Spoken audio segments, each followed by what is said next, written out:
আসসালামু আলাইকুম। আজকের ভিডিওতে আমরা এই তিনটা গুরুত্বপূর্ণ ভাগ সম্পর্কে জানতে চলেছি। এই তিনটা ভাগের মধ্যে একটা হচ্ছে অসংজ্ঞায়িত বা আনডিফাইন্ড, একটা হচ্ছে অনির্ণেয় বা ইনডিটারমিনেট, আরেকটা হচ্ছে রেগুলার ভাগ। তো চলুন আমরা তাহলে শুরু করি। আর আপনারা অবশ্যই আমার ফেসবুক পেজটি এবং ইউটিউব চ্যানেলটি সাবস্ক্রাইব করবেন। তাহলে আমরা শুরু করি। আমরা সবাই জানি কোনো সংখ্যাকে শূন্য দ্বারা ভাগ করা যায় না। তার মানে এই দুইটা ভাগ এক নিয়মে হবে, এটা অন্য নিয়মে হবে। এটা আমাদের রেগুলার যে ভাগ করা হয় সে নিয়ম অনুযায়ী করতে হবে। সাপোজ আমরা 6কে 2 দ্বারা যদি ভাগ করি, তাহলে জিনিসটা কিভাবে করি? এইভাবে ভাগ করি, তাই না? আমরা এইভাবে ভাগ করি। 2 এর সাথে কত গুণ করলে 6 হবে? নিশ্চয়ই 3।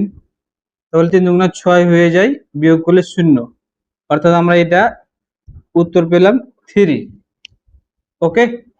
আমরা একইভাবে যদি 1 দ্বারা 0কে ভাগ করি, তাহলে এই 1 এর সাথে কত গুণ করলে 0 হবে? নিশ্চয়ই 0 দিতে হবে। তাহলে 1 এর সাথে 0 গুণ করলে আমাদের এখানে 0 হয়ে যাবে, বিয়োগ করলে এই যে 0। তাহলে আমাদের ভাগফল কত হয়ে গেল? 0 হয়ে গেল। তাহলে 0কে 1 দ্বারা ভাগ করলে 0 হয়ে যায়, রাইট? তাছাড়া এটা আমরা একটু অন্যভাবে দেখার চেষ্টা করব। আমরা এই নিয়মটা আগে জেনে রাখি। এখন আমরা প্রথম থেকে ভাগ শুরু করব। আমরা ভাগের নিয়মটা আবার লক্ষ্য করি। আমরা এখান থেকে শুরু করছি। 6কে আমরা যদি 2 দ্বারা ভাগ করি তাহলে 3 পাই, রাইট?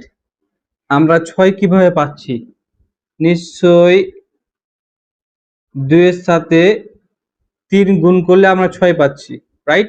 তার মানে আমাদের এখানে এমন একটা সংখ্যা বসাতে হবে যেটার সাথে এই 2 গুণ করলে 6 হয়ে যাবে, রাইট? তার মানে এখানে আমাদের 2 আছে, এখানে এমন একটা সংখ্যা 3 বসাতে হবে। তাহলে 2 এর সাথে 3 গুণ করলে আমাদের এটা হয়ে যাবে। ওকে। এখন আমরা এই নিয়মটা এগুলোতে অ্যাপ্লাই করব। আশা করি আপনারা মনোযোগ সহকারে দেখবেন।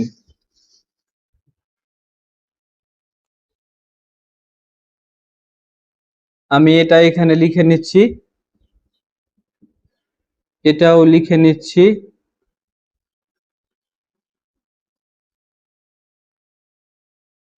এটাও লিখে নিচ্ছি। ওকে। তার মানে আমাদের এখানে এমন একটা সংখ্যা বসবে যেটার সাথে 0 গুণ করতে হবে এবং গুণফল 1 হবে। আমাদের এখানে এমন একটা সংখ্যা বসবে যেটার সাথে 0 গুণ করতে হবে এবং আমাদের এই গুণফলটা 0 হবে। একইভাবে আমাদের এখানে এমন একটা সংখ্যা বসবে যেটার সাথে 1 গুণ করলে গুণফল কত হবে? 0 হবে। আমরা এখান থেকে শুরু করি। আমরা এখানে এমন একটা সংখ্যা বসাবো যেটার সাথে 1 দ্বারা গুণ করে আমাদের 0 হবে। তার মানে আমাদের এখানে নিশ্চয়ই 0 বসাতে হবে। তাহলে এই যে 1 এর সাথে আমরা যদি 0 গুণ করি, তাহলে আমরা কি পাচ্ছি? 0 পাচ্ছি। মানে এই 0টা পেয়ে যাচ্ছি, এই যে এই 0টা। তার মানে আমাদের এখানে 0 হবে। ওকে। আমরা এটা এখন লক্ষ্য করি। তাহলে আমাদের এখানে এমন একটা সংখ্যা বসাতে হবে যেটার সাথে 0 গুণ করলে 0 হবে। অর্থাৎ আমরা যদি এই জিনিসটাকে এভাবে লিখি, 0 এর সাথে এমন একটা সংখ্যা গুণ করতে হবে যাতে গুণফল 0 হয়ে যায়।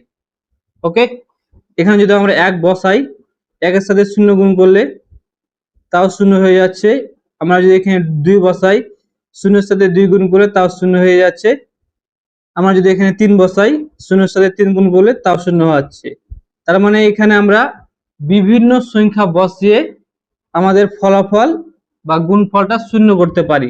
তার মানে এখানে আমাদের একাধিক বা মাল্টিপল সংখ্যা বসবে। ওকে।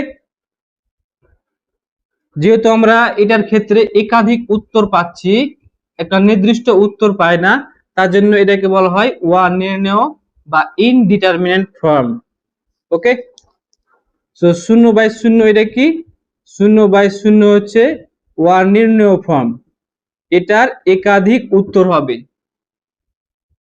অঙ্কের ভ্যারিয়েশন অনুযায়ী উত্তর হবে। ওকে। আমি আবারও বলছি, এটার হচ্ছে একাধিক বা মাল্টিপল উত্তর হবে, অঙ্কের ভ্যারিয়েশন অনুযায়ী উত্তর হবে। ওকে, এখন আমরা এখানে লক্ষ্য করি শূন্যের সাথে কত গুণ করলে গুণফলটা 1 হবে। জিনিসটা যদি আমরা এভাবে লিখি, শূন্যের সাথে কত গুণ করলে গুণফলটা 1 হবে। আমরা যদি শূন্য রেখে এই জায়গাতে যদি 1 বসাই, শূন্যের সাথে 1 গুণ করলে কি হয়, শূন্য হয়ে যায়। এখানে যদি 2 বসাই, গুণ করলে আমাদের শূন্য হয়ে যায়। এখানে 3 বসাই, গুণ করলে শূন্য হয়ে যায়। তাহলে আমরা এমন কোন সংখ্যা পাবো না যে এখানে বসালে এবং শূন্যের সাথে গুণ করলে 1 হবে। এটা কোনোদিনই সম্ভব নয়, রাইট? তার মানে এটার অ্যাকচুয়ালি অ্যান্সার কিছু হবে না, এটার অ্যান্সারটা বের করাই যাবে না। তার জন্য এই ফর্মটাকে বলা হয় অসংজ্ঞায়িত ফর্ম, বা ইংলিশে বলা হয় আনডিফাইন্ড। তাহলে 1/0 এটাকে বলা হয় অসংজ্ঞায়িত। ওকে, আর 0/0 এটাকে বলা হয় অনির্ণেয়।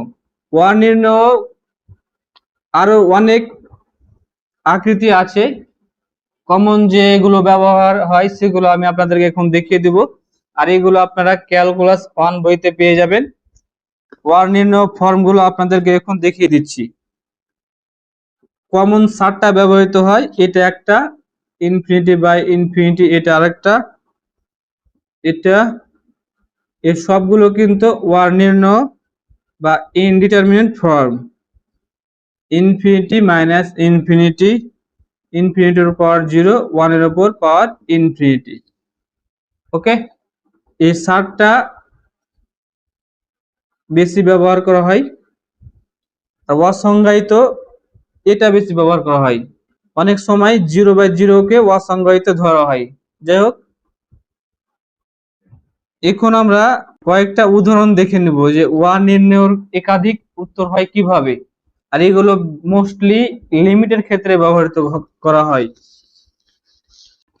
আমরা অনির্ণেয়ের ক্ষেত্রে জেনেছি একটারই একাধিক উত্তর হয়, সেটা কিভাবে হয় আমরা এখন কয়েকটা উদাহরণের সাহায্যে দেখে নেব। আমরা কয়েকটা উদাহরণ লিখে নিচ্ছি। সাপোজ আমাদের দেওয়া আছে এখানে limit x tends to 0 x/x, এটার মান কত? Limit x tends to 0 x² is equal to কত? এখন যদি আমরা এখানে সরাসরি 0 বসাই, সাপোজ আমাদের সরাসরি 0 বসালে কত হবে? এখানে 0, নিচে 0, মানে আমাদের এই আকৃতি চলে আসছে, অনির্ণেয় আকৃতি চলে আসছে। আমাদের এখানে যদি 0 বসানো হয়, এখানে 0 পাবো, এখানে 0, তার মানে আমাদের এখানেও এই আকৃতি চলে আসছে, রাইট? এখন x এবং x কেটে গিয়ে কত হবে আমাদের? এটা 1 হয়ে যাবে। এখানে x এবং x কেটে গেল, তাহলে কি থাকলো আমাদের? এখানে x থাকলো, তাই না? x²/x, এটা কেটে গিয়ে আমাদের x থাকলো। এখন যদি x এর এখানে 0 বসাই, তাহলে আমাদের আনসারটা হবে 0। ওকে, তার মানে বুঝতে পারছেন এটাও ছিল এই ফর্ম, এটাও ছিল কিন্তু এই ফর্ম, কিন্তু এটার উত্তর এসেছে 1 আর এটার উত্তর এসেছে 0। তার মানে একটা আকৃতির জন্য দুই রকম উত্তর এসেছে। এখন অনেকেই বলবে এটা কেটে গিয়ে তো 1 হয়, এটা কেটে গিয়ে তো 0 হয়। এটা কি আমরা আসলে কাটাতে পারি? যারা লিমিটের অঙ্ক জানে তারা কিন্তু বলতে পারবে যে এটা আসলে আমরা কি কাটাতে পারি। এখন আমি আপনাদেরকে আরেকটা ছোট্ট উদাহরণ দেখে বুঝিয়ে দিব যে আমরা কেন কাটাতে পারি আর কেন কাটাতে পারি না। সাপোজ আমাদের এভাবে আছে x = 0 হলে x/x সমান হচ্ছে কত, রাইট? তাহলে আমরা কিভাবে করতাম? দেওয়া আছে লিখে নিতাম, x সমান কি লিখতাম? 0 লিখতাম। ওকে, এখন আমাদের প্রদত্ত রাশি কি? x/x। এখন যদি আমরা x এর পরিবর্তে 0 বসাই, এখানে x এর পরিবর্তে 0, আর আমরা জানি 0/0 এটা হচ্ছে অনির্ণেয় বা ইনডিটারমিনেট ফর্ম, এটার একাধিক উত্তর হতে পারে। তাহলে এখানে কত হবে সেটা আমরা বলতে পারবো না। সেজন্য আমরা এই অঙ্কগুলো এভাবে না করে এই যে লিমিটের মাধ্যমে করি। ওকে, এই যে আমরা লিমিটের মাধ্যমে করি। যখন আমরা লিমিট, আর অনেকে এটা করে, জিনিসটা দেখিয়ে দিই, অনেকে আবার এই যে এক্স আর এক্স কাটিয়ে দেয়, তার মানে এখানে 1 করে দেয়। কিন্তু আমরা যদি আগে না কাটিয়ে যদি মান বসাই, জিরোর মান বসাই, সেক্ষেত্রে 1 আসবে না, 1 নির্ণেয় ফর্ম আসবে। ওকে, সো আমি আরেকটা উদাহরণ দেওয়ার চেষ্টা করি।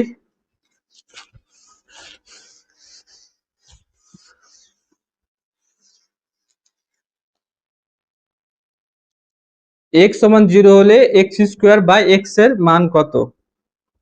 অনেকে তা এভাবে করবে, দেওয়া আছে x ইজ ইকুয়াল টু 0, প্রদত্ত রাশি X square by X, X X কেটে যাবে, এখন এক্স এর মান 0 বসিয়ে দিবে। এভাবে করলে কিন্তু অঙ্কটা ভুল। এখন কেন আমরা এক্স স্কোয়ার বাই এক্স এভাবে কাটাতে পারি না, সেটা আমি আপনাদেরকে এখন বুঝিয়ে দেব। আমরা যদি কাটানোর পূর্বে মানটা বসাতাম তাহলে কি হতো, এখানে 0 হতো, 0-এর উপর স্কোয়ার, নিচে কি হয়ে যেত, 0।